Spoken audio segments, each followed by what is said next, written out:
Assalamualaikum warahmatullahi wabarakatuh. Bagaimana kabar anak soleh dan soleha ibu? Semoga dalam lindungan Allah Subhanahu wa taala. Kembali ke media mengajar kita, PAI kelas 7 bab 1. Jangan lupa klik tanda loncengnya. Ke Al-Quran dan hadis sebagai pedoman hidup.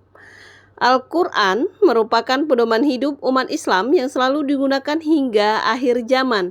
Selain Al-Quran yang menjadi pedoman, yaitu hadis Nabi yang menjadi pendukung dari penjelasan Al-Quran. Dalam Quran surah An-Nisa ayat 59, A'udzubillahi minasyaitonirrajim, Bismillahirrahmanirrahim.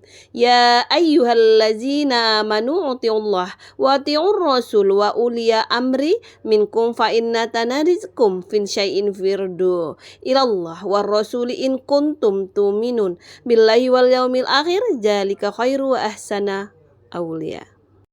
Dalam kandungannya surah An-Nisa ayat 59 yang pertama yaitu keharusan bagi setiap mukmin dan muslim untuk taat kepada Allah Subhanahu wa taala, Rasul dan pemimpinnya. Lalu ketaatan dan kepatuhan yang dilakukan hendaknya didasari atas keimanan dan keharusan mentaati pemimpin yang benar, yaitu pemimpin yang perintah dan tindakannya tidak bertentangan dengan nilai-nilai yang tergandung dalam Al-Quran dan hadis. Yang terakhir, selama pemimpin pemerintahan kebenaran, wajib hukumnya untuk kita taati dan dipenuhi. Lalu begitu pula sebaliknya. Surah An-Nahl ayat 64, Bismillahirrahmanirrahim.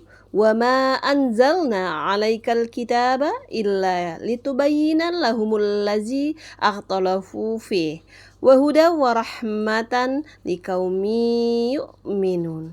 Dan kami tidak menurunkan kepadamu Alkitab atau Al-Quran, melainkan agar kamu dapat menjelaskan kepada mereka apa yang mereka perselisihkan itu, dan kemudian menjadi petunjuk dan rahmat bagi kaum yang beriman. Anak soleh dan soleha ibu, ini ada beberapa kandungan surat An-Nahl ayat 64. Yang pertama yaitu sebagai dasar dan pedoman yang dapat membuka pikiran kita untuk dapat menilai kebenaran atas bimbingan wahyu. Kedua, sebagai pembimbing sekaligus dapat menjelaskan persoalan yang diragukan, sehingga umat dapat melihat kebenaran dan kebatilan. Dan selanjutnya adalah sebagai petunjuk yang dapat membimbing umat manusia menuju jalan kebenaran hingga terhindar dari kesesatan. Terakhir, yaitu sebagai rahmat bagi orang yang beriman. Adapun contoh perilaku yang mencerminkan Quran surat An-Nisa itu, baik dari ayat 59 dan Quran surah An-Nahl ayat 64. Yang pertama, setiap umat Islam wajib patuh dan taat kepada Allah Subhanahu wa taala, itu yang pertama. Yang kedua, selalu mengembalikan setiap permasalahan kepada Al-Quran dan hadis. Dan ketiga, meyakini bahwa Al-Quran dan hadis dapat dijadikan pedoman dalam kehidupan di dunia. Dan terakhir adalah kita harus senantiasa memahami isi kandungan dari Al-Quran tersebut agar dapat membedakan sesuatu yang benar dan salah. Nah, anak soleh dan soleha ibu, kita kembali pelajari tentang hukum bacaan alif lam samsiah, yaitu alif lam yang dirangkai dengan kata benda atau isim yang diawali dengan salah satu dari huruf-huruf samsiah dengan jumlah huruf samsiah ada 14 huruf. Yang pertama yaitu to, sa, sod, ro, ta, dot, zal, nun, dal, sin, zim, zai, shim, dan lam. Cara membaca alif lam samsiah adalah dengan cara mengidghamkan alif lam atau sukun ke huruf-huruf samsiah sehingga bacaan lam sukunnya hilang dan lebur ke dalam huruf samsiah yang mengikutinya. Karena membaca dengan idghamkan, maka hukum bacaan alif lam samsiah sering juga disebut dengan idgham samsiah. To, sa, sod, ro, ta, dot, zai, nun, dal, sin. Nah, kedua kita ke hukum alif lam komariah. Hukum bacaan alif lam komariah ini adalah alif lam yang dirangkai dengan kata benda atau isim yang diawali dengan salah satu dari huruf-huruf komariah dan jumlahnya sama. Komariah juga ada 14 huruf. Yang pertama alif, ba, rin, ha, zim, qab, waw, ro, fa, ain, qob, ya, mim. Nah, cara membaca komariah ini harus jelas atau dikatakan dengan ijhar, yaitu tetap terlihat bacaan lam sukunnya. Karena itulah hukum bacaan alif lam komariah sering juga disebut dengan ijhar komariah atau dibaca secara jelas.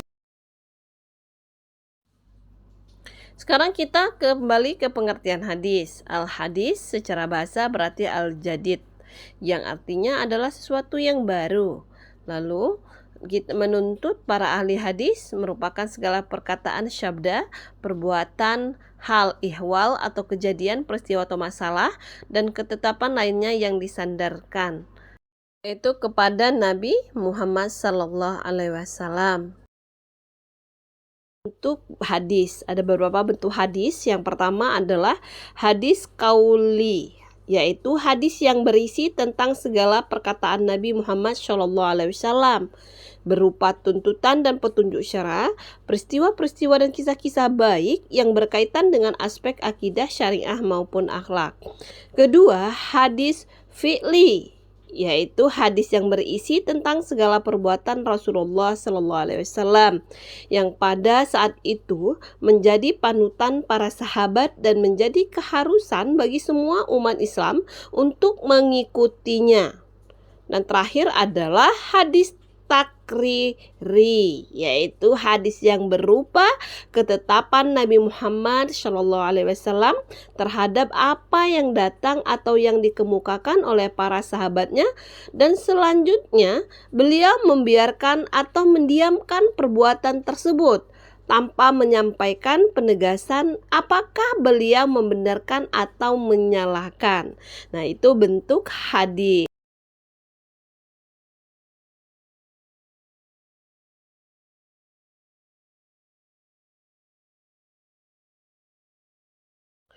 Adapun kualitas hadis itu, yang pertama hadis syahih menurut bahasa berarti yang sehat. Artinya yang selamat, yang benar, yang sah, dan yang sempurna. Berarti hadis syahih adalah hadis yang sah, hadis yang sehat, atau hadis yang selamat. Itu selamat disandarkan kepada Nabi Muhammad SAW. Lalu hadis hasan merupakan hadis yang mirip dengan syahih, yaitu hadis yang diriwayatkan oleh perawi yang adil, namun kurang kuat hafalannya. Letak perbedaannya hanya pada tingkat hafalannya pada periwayatnya. Yang terakhir adalah hadis dhaif. Secara bahasa berarti hadis yang lemah, yang sakit, atau yang tidak kuat. Itu yang namanya hadis dhaif secara bahasa. Setelah ke kualitas hadis, kita ke fungsi hadis. Yang pertama bayan takrir atau memperjelas isi Al-Quran. Hadis yang berfungsi menegaskan atau menguatkan terhadap apa yang telah ditetapkan dalam Al-Quran sehingga maknanya lebih jelas dan tidak perlu dipertanyakan lagi. Kedua bayan atau bayan tafsir, ketiga bayan tasyri, dan keempat adalah bayan tabdil. Ini ada penjelasannya semua ya, silahkan baca. Nah, cukup sekian, terima kasih. Kalau ada kesalahan Ibu mohon maaf. Ibu akhiri, wassalamualaikum warahmatullahi wabarakatuh. Terima kasih.